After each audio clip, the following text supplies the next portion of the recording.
Good morning! Wala pala akong lakad today kaya sabay lang ako ngayon. Medyo tinanghali na nga pala ako ng gising. Nagligpit na nga muna ako ng higaan. Ganito talaga ako kapag wala akong lakad na inaasahan. Pero kung may mag-aaya dyan, tara na agad! Charot! Mas gusto ko talaga magtambay sa bahay lang. Lalo na kapag wala kang pera. Walang pera pero panay ang dating ng Lazada at Shopee. What? Yun talaga inaabangan ko pag nasa bahay ako. Ito nga pala yung ginagamit ko sa mukha ko. Brilliant Tomato. Ang ganda niya sa mukha, promise. Nakakakinis at nakaka-glowing siya ng skin. Hindi pa magbabalat yung mukha mo kasi mild lang. Pwede nga pala to sa mga teenager, sa mga buntis, at sa mga sensitibang skin katulad ko.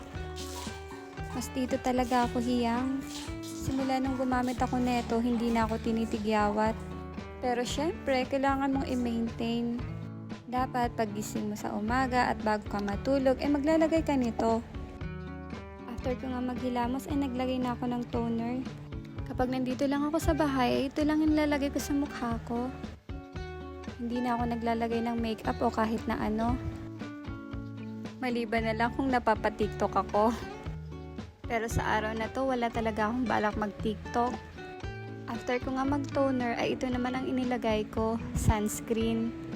Ito talaga, hindi pwedeng mawala to sa pang-araw-araw natin. Lalo na't napakainit ng panahon ngayon. Kaya kahit nasa bahay lang ako, naglalagay talaga ako nito. Sikreto nga pala to para hindi mawala yung pagiging glowing ng skin mo.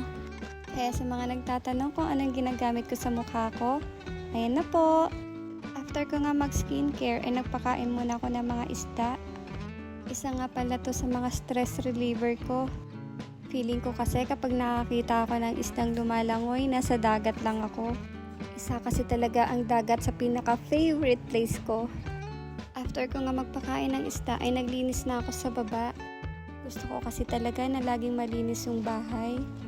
Ayaw kong nakakakita na kahit kunting kalat. At gusto ko yung mga gamit nasa tamang lagayan. Mas nakaka-relax kasi lalo kapag nakikita mong malinis at maayos yung bahay. Ayaw ko kasi yung ang linis-linis mo sa katawan, tapos pagdating sa bahay, ang dugyot-dugyot mo.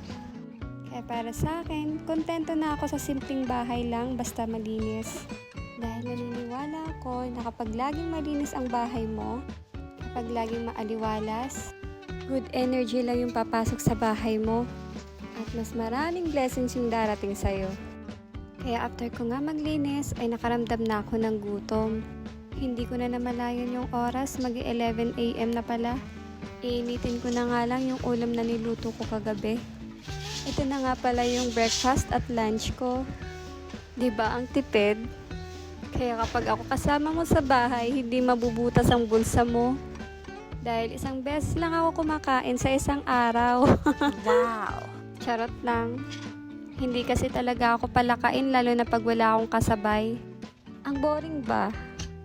Kaya tara, sabayan nyo na ako. Para naman kanahan na akong kumain. Mas masarap talagang kumain kapag may kasabay ka.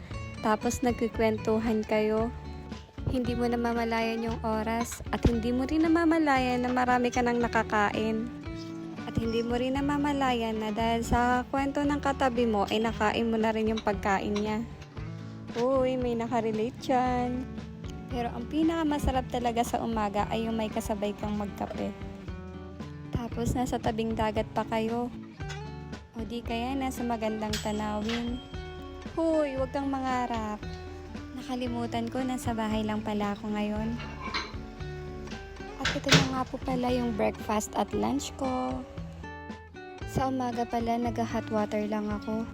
Yan pala yung sikreto ko para hindi ako tumaba.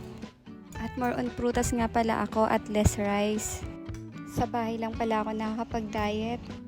Kasi kapag nasa taping at event ako, puro ako lamon. Pero pagod naman ako at puyat, kaya hindi pa rin ako tumataba.